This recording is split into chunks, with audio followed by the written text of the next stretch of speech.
E aí, galera, aula 8, né? Vamos continuar falando de vetores, ok? Agora, da outra operação vetorial chamada soma ou subtração.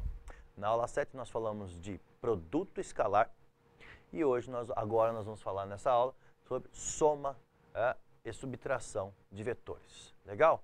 Para começar, vamos começar com o método da poligonal. Douglas, joga na tela cheia para mim, para a gente poder ver esses vetores.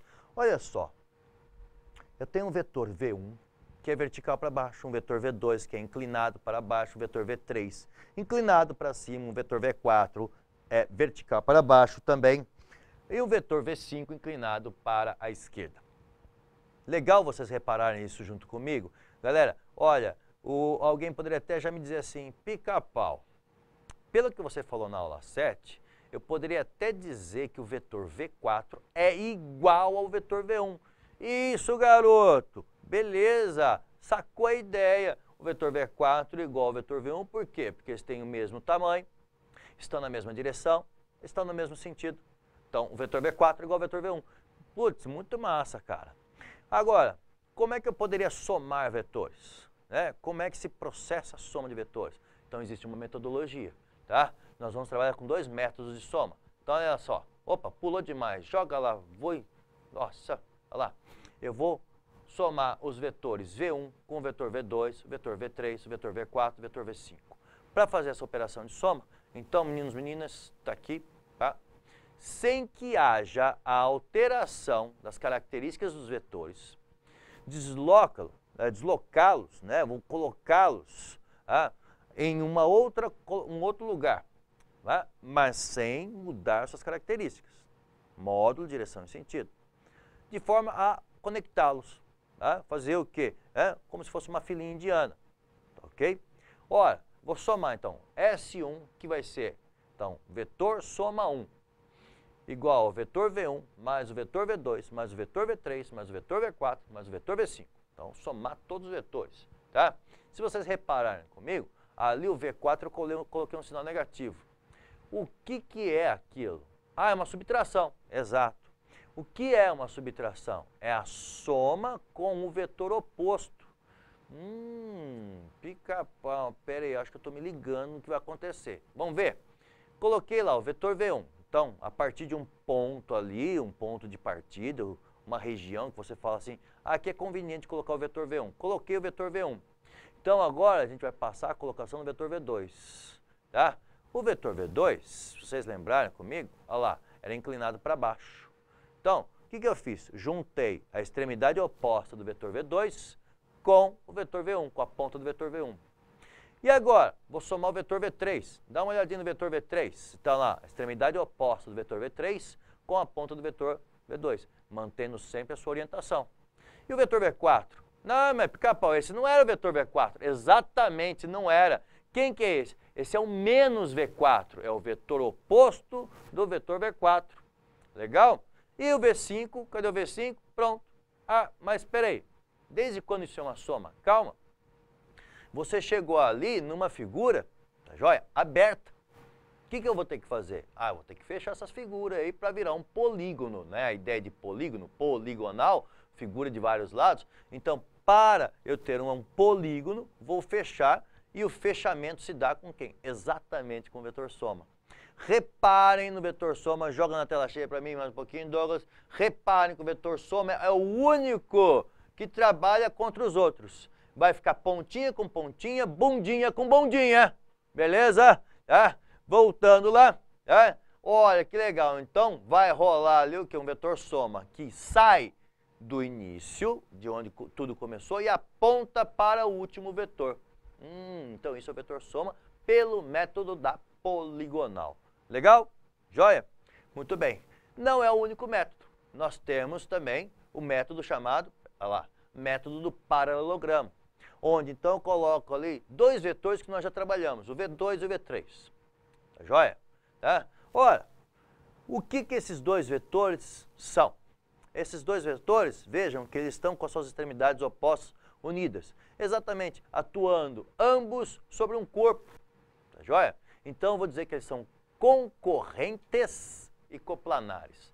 Guarda essas duas palavras. ok? Olha aqui para mim, olha aqui para mim. Concorrente quer dizer disputam o mesmo corpo, estão atuando no mesmo corpo, tá? Os vetores saem ambos do corpo, tá? Então são dois vetores, os dois vetores saindo do corpo. Ah, então concorrente quer dizer que disputam o mesmo corpo, exatamente. E coplanares, o que quer dizer a palavra coplanar? Estão sobre a mesma superfície, o mesmo plano. Legal? No caso aí, o caso da lousa. Vamos lá voltar ali na lousa para dar uma olhada? Olha lá, ambos são coplanares, estão sobre a mesma superfície.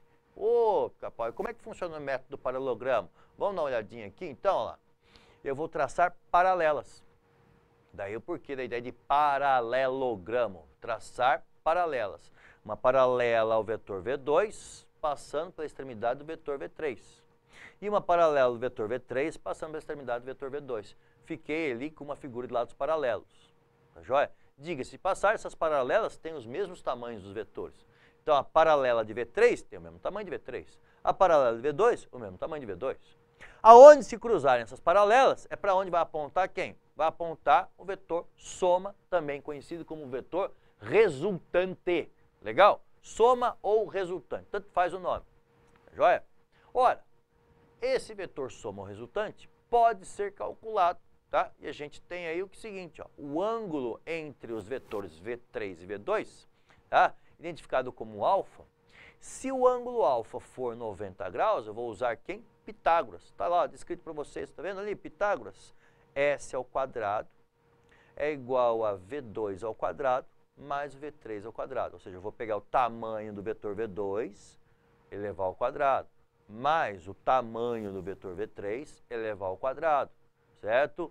Ah, e aí eu vou ter, né, a possibilidade de extrair a raiz dessa soma desses quadrados e encontrar o vetor soma pela equação conhecida como Pitágoras, né? Relação de Pitágoras, ok? E se o ângulo for diferente de 90 graus? O que é diferente de 90, Pica-Pau? Qualquer coisa que não é 90. Então, 89, 85, 103, 108, 180, 0, 10, 1, 45, qualquer ângulo que não seja 90 graus é diferente de 90. E quando o ângulo for diferente de 90, a gente vai usar uma chamada lei dos cossenos. Mas eu peço a atenção de vocês que sabem e aí conhecem a lei dos cossenos. Vocês vão reparar que tem um detalhezinho que diferencia da lei dos cossenos. A gente coloca S ao quadrado, soma ao quadrado, que é igual ao vetor V2 ao quadrado, mais o vetor V3 ao quadrado, mais duas vezes o vetor V2 vezes o vetor V3 vezes o cosseno de alfa. E a equação da lei dos cossenos é menos. Mas é porque também a lei dos cossenos trabalha com outro ângulo. Nós trabalhamos com o ângulo entre os vetores ali, e aí por que trabalhar com o sinalzinho mais? Show? Aqui, moçada, nós temos então o método paralelogramo, muitíssimo eficiente para fazer a soma de dois vetores. E de três vetores, poderia? Poderia, tá? Mas você teria que fazer o quê? Somar dois, esse resultado, ou ainda essa soma, somar com o terceiro. Se tivesse 4 vetores, fazer a soma de 2, depois somar com o terceiro, o resultado da soma com esse terceiro, somar com o quarto, e aí por diante. Então vai ficando trabalhoso. Aí é mais fácil usar o método anterior, o método poligonal. Por isso, o paralelogramo ele é muito bom, muito legal, muito eficiente, porque ele é útil para calcular a soma de dois vetores. Tá? Ou usando Pitágoras, ou a lei adaptada dos cossenos. Tá joia? Beleza? Quando que é Pitágoras? Quando o ângulo entre os vetores for 90. Quando o ângulo for diferente de 90, a lei dos cossenos adaptada. Show? Agora, o que eu fiz até agora? Eu fiz a soma, tá? Eu juntei vetores. E se eu tiver um vetor cuja direção e o sentido são ruins de analisar ou difíceis de analisar, de visualizar, de interpretar, então eu vou fazer o quê? Eu vou separar, vou decompor, tá? Eu vou dividir esse vetor, quebrar esse vetor. Nossa, Pica-Pau. Como assim? Então lá, dá uma olhadinha comigo, aqui no pontinho, decomposição vetorial. Ora, o que é decompor um vetor? Você separá-lo em partes. Quais são as partes? Eu vou separar num eixo x e num eixo y, tá? Então, em coordenadas cartesianas, como que eu vou fazer isso? Primeiro, eu vou estabelecer lá, tá vendo o pontilhadozinho verde que apareceu ali, tá? Ora, nós fizemos o quê? Volta um slide para mim, por favor, para a gente repetir esse slide para a galera. Reparem de novo, moçada, comigo, você está vendo o eixo X e o eixo Y, certo? Tem um vetor ali representado, tem um vetor preto ali representado. Legal. Primeira atitude, tá? Vamos criar projeções ortogonais. Então, eu vou, vejam agora, apareceu ali em verdinho, olha que legal. Tá? Eu vou projetar uma sombra do vetor sobre o eixo X. Vou projetar uma sombra do vetor sobre o eixo Y. Legal? Então, com isso, eu vou criar as chamadas componentes X e Y do vetor V. Entenderam? Componentes X e Y do vetor V. Então vai aparecer lá pra gente, olha lá, Vx e Vy são as componentes X e Y do vetor V. Como existe uma relação angular ali, né, moçada, diante de uma relação, podemos utilizar relações trigonométricas do triângulo retângulo, ora, então eu posso determinar Vx e Vy usando seno e cosseno, onde eu já coloco aqui para vocês, ó. Quem que é o Vx? É o V com o alfa, cosseno de alfa. Quem que é o Vy? É o V sem o alfa, V seno de alfa. Por quê? O alfa está aqui ó, junto do x, não está junto do y. Então, com o x, sem o y. Ah, que legal. Então, com cosseno, sem seno. Muito bom. Legal, moçada? Então, através desses três conteúdos, né? Poligonal, paralelogramo e decomposição, a gente pode fazer operações vetoriais. Muito obrigado. Até a próxima.